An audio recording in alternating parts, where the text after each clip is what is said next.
Public ಟಿವಿಯಲ್ಲಿ back to back exclusive ಸುದ್ದಿ. ಬುರುಡೆ ಚಿನ್ನಯ್ಯ ಸಹೋದರ ಆರ್ಮುಗಂ ಮಾತನಾಡಿದ್ದಾರೆ. ಪಬ್ಲಿಕ್ ಟಿವಿ ಜೊತೆ ಮಾತನಾಡಿದ್ದು, ನನ್ನ ತಮ್ಮ ಬಹಳ ಒಳ್ಳೆಯ ಹುಡುಗ ಅಂತ ಮಾಸ್ಮ್ಯಾನ್ ಸಹೋದರ ಪಬ್ಲಿಕ್ ಟಿವಿ ಜೊತೆ ಮಾತನಾಡಿದ್ದಾರೆ. ಅವನ ಹಿಂದೆ ಯಾರಿದ್ದಾರೆ ಗೊತ್ತಿಲ್ಲ ಅಂತ ರಿಯಾಕ್ಟ್ ಮಾಡಿದ್ದಾರೆ. ಚಿನ್ನಯ್ಯ ಚಿಕ್ಕರ ಸಂಪಾಳ್ಯಂ ಗ್ರಾಮಕ್ಕೆ ಬಂದು ಸುಮಾರು 7 ವರ್ಷ ಆಗಿದೆ. ನನ್ನ ತಮ್ಮ ಈ ತರ ಕೆಲಸ ಮಾಡುವವನಲ್ಲ ಅಂತ ಪಬ್ಲಿಕ್ ಟಿವಿ ಜೊತೆ ಎಕ್ಸ್ಕ್ಲೂಸಿವ್ ಆಗಿ ಮಾತನಾಡಿದ್ದು, ಯಾಕೆ ಈ ರೀತಿ ಮಾಡಿದ ಅಂತ ಗೊತ್ತಾಗ್ತಾ ಇಲ್ಲ ಅಂತ ಸಹೋದರ ಮಾತನಾಡಿದ್ದಾರೆ. ನನ್ನ ಯಾವುದೇ ಧರ್ಮಕ್ಕೆ ಮತಾಂತರವಾಗಿಲ್ಲ ಅಂತ ಕೂಡ ರಿಯಾಕ್ಟ್ ಮಾಡಿದ್ದು. ಬುರುಡೆ ಚಿನ್ನಯ್ಯ ಸಹೋದರ ಆರ್ಮುಗಂ ಪಬ್ಲಿಕ್ ಟಿವಿ ಜೊತೆ ಹೇಳಿಕೆಯನ್ನ ನೀಡಿದ್ದಾರೆ.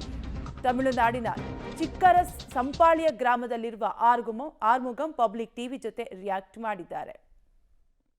ಧರ್ಮಸ್ಥಳ ಪ್ರಕರಣದ ರೂವಾರಿ ಮಾಸ್ಮ್ಯಾನ್ ಚಿನ್ನಯ್ಯ ಇದೀಗ SIT ಬಂಧನದಲ್ಲಿದ್ದಾರೆ.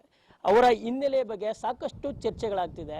ಮತ್ತು ಅವರು ಮಿಷನರಿಗಳಲ್ಲಿ ಒಂದು ಮತಾಂತರವನ್ನು ಮಾಡ್ತಾ ಇದ್ರು, ಮತ್ತು ಅವರೇ ಮತಾಂತರ ಆಗಿದ್ರು ಅನ್ನೋ ಸಾಕಷ್ಟು ವಿವಾದಗಳು ಚರ್ಚೆಗಳು ಕೂಡ ಇದೀಗ ನಡೀತಾ ಇರ್ತಕ್ಕಂಥದ್ದು ನಾವು ಕಾಣ್ತಾ ಇದ್ದೀವಿ. ಈ ಬಗ್ಗೆ ಮಾತನಾಡಲಿಕ್ಕೆ ಚಿನ್ನಯ್ಯವರ ಅಣ್ಣ ಆರ್ಮುಗಂ ನಮ್ಮೊಟ್ಟಿಗಿದ್ದಾರೆ. ನಾನು ಆರನೇ ಮಾತಾಡಿಸ್ತಾ ಹೋಗ್ತೇನೆ. ಸರ್, ಚಿನ್ನಯ್ಯವರು ನಿಮ್ಮ ಜೊತೆ ಇದ್ದಾಗ ಯಾವ ರೀತಿ ಇದ್ರು? ಒಳ್ಳೆ ಹುಡುಗ. ಅವನು ಒಬ್ಬನೇ ಸ್ಕೂಲ್ಗೆ ಹೋಗ್ತಾ ಇದ್ದ. ಮದುವೆ ಮೇಲೆ ಅವರು ಆ ಕಡೆ ಈ ಕಡೆ ಹೊಂಟೋದ್ರು. ಚೆನ್ನಾಗಿ ಒಳ್ಳೆಯ ಹುಡುಗ. ನಾವು ಮದುವೆ ಮಾಡಿಗೂ ಒಂದೊಂದು ಮಕ್ಕಳಾದದ್ದೇ ನಾವು ಈ ಕಡೆ ಬಂದುಬಿಟ್ಟು. ಕೂಲಿಯಲ್ಲೆಲ್ಲ ಕಮ್ಮಿ ಸ್ವಲ್ಪ ಅಲ್ವಾ. ಇಲ್ಲಿ ನಮ್ಮ ಮದುವೆ ಮಾಡೋದು ಇಲ್ಲಿ ನಾವು ಇಲ್ಲಿ ನಮ್ಮ ತಂದೆ ಪೂರ್ವದ ಇಲ್ಲಿನೇ. ಆವಾಗ ಒಂದು ಕಾಲದಲ್ಲಿ ಅಲ್ಲಿ ಹೋಗೋದು. ತಿರ್ಗಿ ನಾವು ಹಿಂಗೆ ಬಂದು ನಮ್ಮ ಅಪ್ಪ ಎಲ್ಲ ಹಿಂಗೆ ಬಂದು ಕಾಣಾಗ ಹೋಗ್ಬಿಟ್ರು. ಆಮೇಲೆ ಅವರು ಚಿನ್ನಯ್ಯ ಒಳ್ಳೆ ಹುಡುಗ. ಯಾವ ತಪ್ಪು ಕುಡಿಯೋದು ಯಾವ ಕೆಟ್ಟ ಇದು ಇಲ್ಲ ಅವ್ರ ಹತ್ರ. ಒಳ್ಳೆ ಹುಡುಗ. ಯಾವ ತಪ್ಪು ಅವ್ರ ಹತ್ರ ಇಲ್ಲ. ಯಾವ ಕಳ್ಳತನ ಸುಳ್ಳು ಯಾವುದೂ ಹೇಳ್ತಾ ಇರಲಿಲ್ಲ.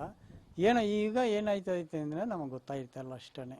ಹಿಂದೆ ಯಾವಾಗಲಾದರೂ ನಿಮ್ಮ ಜೊತೆ ನಿಮ್ಮ ತಮ್ಮ ಚಿನ್ನಯ್ಯವರು ಈ ಥರ ಧರ್ಮಸ್ಥಳದಲ್ಲಿ ಈ ಥರ ನಾನು ಶವಗಳನ್ನ ಊತಾಕಿದ್ದೀನಿ ಅಥವಾ ಈ ಥರ ಕೆಲಸಗಳು ಮಾಡ್ತಾ ಇದ್ದೀನಿ ಅಂತ ಯಾವ ಥರ ನಿಮ್ಮ ಒಟ್ಟಿಗೆ ಹೇಳ್ಕೊಂಡಿದ್ರಾ? ಒಂದು ಹೇಳ್ಕೊಳ್ಳಿಲ್ಲ ನಮ್ಮ ಹತ್ರ ಒಂದು ಹೇಳ್ಕೊಳ್ಳಿಲ್ಲ. ಸರ್, ಈಗ ಧರ್ಮಸ್ಥಳದಿಂದ ಅವರ ಯಾಕೆ ಬಂದು ನಾನು ಅಂತ ಇವರಿಗೆ ಅಂದರೆ ಧರ್ಮಸ್ಥಳ ಬಿಟ್ಟು ಇಲ್ಲಿಗೆ ಬರ್ತಾರಲ್ಲ, ಯಾವ ಉದ್ದೇಶಕ್ಕೆ ಧರ್ಮಸ್ಥಳ ಬಿಟ್ಟು ಇಲ್ಲಿಗೆ ಬಂದೆ ಅಂತ ನಿಮ್ಮ ಜೊತೆ ಏನಾದ್ರು ಹೇಳಿದ್ರಾ? ಇಲ್ಲಿ ಬಂದು ಅಲ್ಲಿ ನಮಗೆ ಕೆಲಸ ಹಿಡೀಲಿಲ್ಲ, ನಾವು ಬಂದ್ಬಿಟ್ಟು ಅಂತ ಹೇಳಿದ್ರು. ಅಲ್ಲ, ಬಾಡಿಗೆ ಮನೆ ಮಾಡ್ಕೊಟ್ಟಿದ್ದು ನೀವೇನೇ ಇಲ್ಲಿ ಬಂದಾಗ? ಇಲ್ಲಿ ನಾವೇ ಮಾಡಿಕೊಟ್ಟು ಬಂದ ನಂತರ ಇಲ್ಲಿಗೆ ಬಂದ ನಂತರ ಅವರು ಈಗ ಕೆಲಸಕ್ಕೆ ಏನು ಕೆಲಸ ಮಾಡ್ಕೊಂಡಿದ್ರು ಅಥವಾ ನಿಮ್ಮ ಜೊತೆ ಏನಾರ ಕೂಲಿ ಕೆಲಸಕ್ಕೆ ಬರ್ತಿದ್ರ? ಏನು ಕೂಲಿ ಕೆಲಸ ಮಾಡೋಣ, ಕಟ್ಟಡದ ಕೆಲ್ಸಕ್ಕೆ ಹೋಗೋಣ, ಯಾರು ಕರೀತಾರ ಕಡೆಗೆ ಹೋಗಿ ಕೆಲ್ಸಕ್ಕೆ ಹೋಗೋಣ. ಸರ್, ಈಗ ಈ ಒಂದು ಪ್ಲಾನು ತಮಿಳುನಾಡಲ್ಲಿ ನಡೆದಿದೆ. ಅಂದ್ರೆ ಧರ್ಮಸ್ಥಳಕ್ಕೆ ಕೆಟ್ಟ ಹೆಸರು ತರ್ತಕ್ಕಂಥ ಕೆಲಸಕ್ಕೆ ತಮಿಳುನಾಡಲ್ಲೇ ಪ್ಲಾನ್ ಮಾಡ್ಕೊಂಡಿದ್ದಾರೆ, ಎಲ್ಲ ಸಾಕಷ್ಟು ಗ್ಯಾಂಗ್ ಮಾಡ್ಕೊಂಡಿದ್ದಾರೆ ಅಂತ ಹೇಳ್ತಾರೆ. ಆ ಥರ ಗ್ಯಾಂಗ್ ಅಥವಾ ಯಾರಾದರೂ ಇಲ್ಲಿಗೆ ಬರ್ತಿದ್ರಾ ಹೋಗ್ತಿದ್ರಾ? ಅದ್ರ ಬಗ್ಗೆ ಏನಾದ್ರು ಇಲ್ಲ. ಆ ಥರ ಹೋಗು ಮಾಡೋ ಏನು ಕೆಲಸ